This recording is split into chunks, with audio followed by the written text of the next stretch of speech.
Right, here's a puzzle thing I got from Japan. Now, the trick is to keep the ball on the track. Okay, here we go. Oh no, disaster! I've dropped it already. This is quite hard trying to keep it for the camera as well. Oh, look at that! I've dropped it again. Right, here it is then. This little puzzle. Oh, it's impossible. Oh, so I'm trying to keep it going for the camera as well. It's really hard, man. Good God. Right, come on, Jake, you can do this. Right, here we go.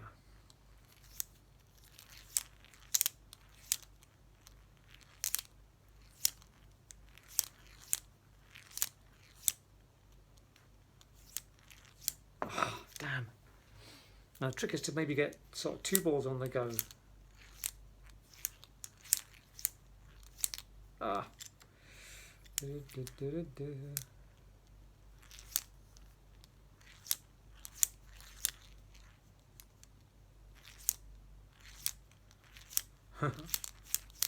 Ah. Right, you get the hang of it. So oh, I've dropped the puzzle now itself. Good Lord. Right, it's quite an ingenious little device. Look, as you can see, it's really hard to keep a hold of. It's dropping everything. That's just a pure disaster. Yeah, so look.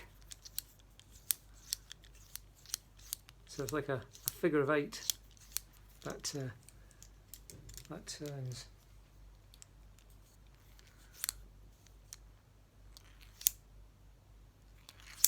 Oh, for goodness sake, man, I'm going to explode with rage in a minute. There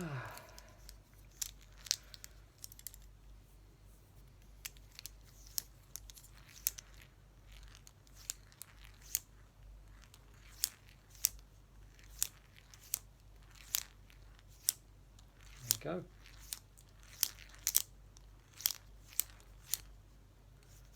No!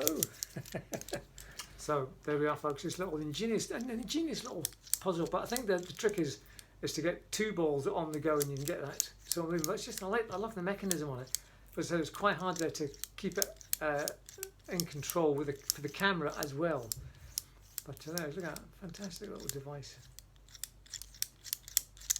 I remember once when I was young, we had this football game that had these little ball bearings as the ball, and I remember I swallowed one once, and I can remember doing a handstand against the wall, thinking the ball would come out down my throat again. See the things you do when you're young. I thought that's what was going to happen. So I'll have one more try with this. Can you see it in the camera? Oh, I've dropped the ball already. Once you get the hang of, oh dear. Oh, it's just a disaster. It's got no control over this whatsoever.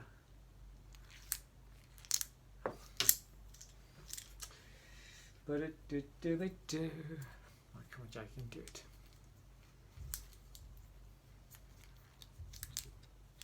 No. You wonder who invents these things, eh?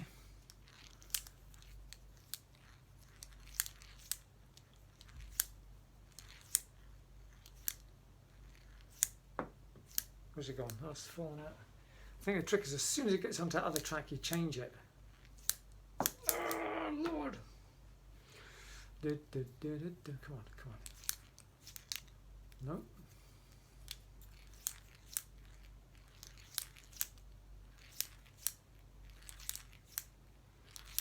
Oh, that's got quite good. Balls are so fiddly, man. Right.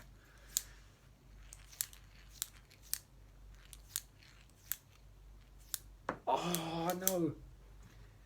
I didn't quite bother. I'm trying to sort of get a hang of it after a wee sort of while.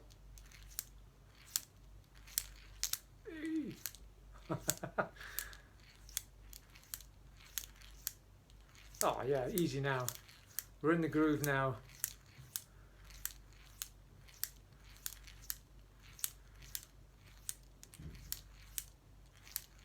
Oh yeah, there it goes, look at that.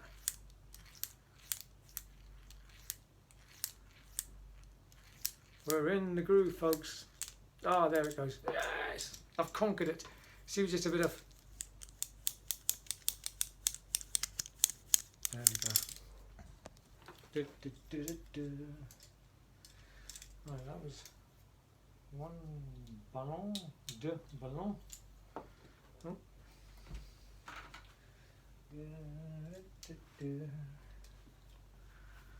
Two.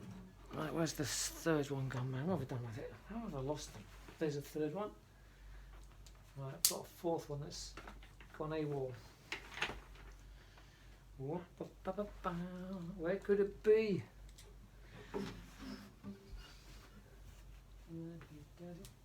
No, no sign of it anywhere, man. Oh well. Is that still on?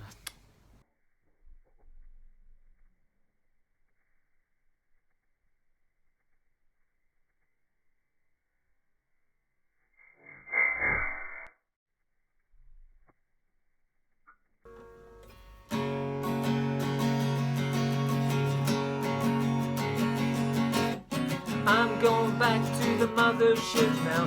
I'm gonna take my final emotions and run it through the heavens with my head in the clouds now. And I ain't ever coming back.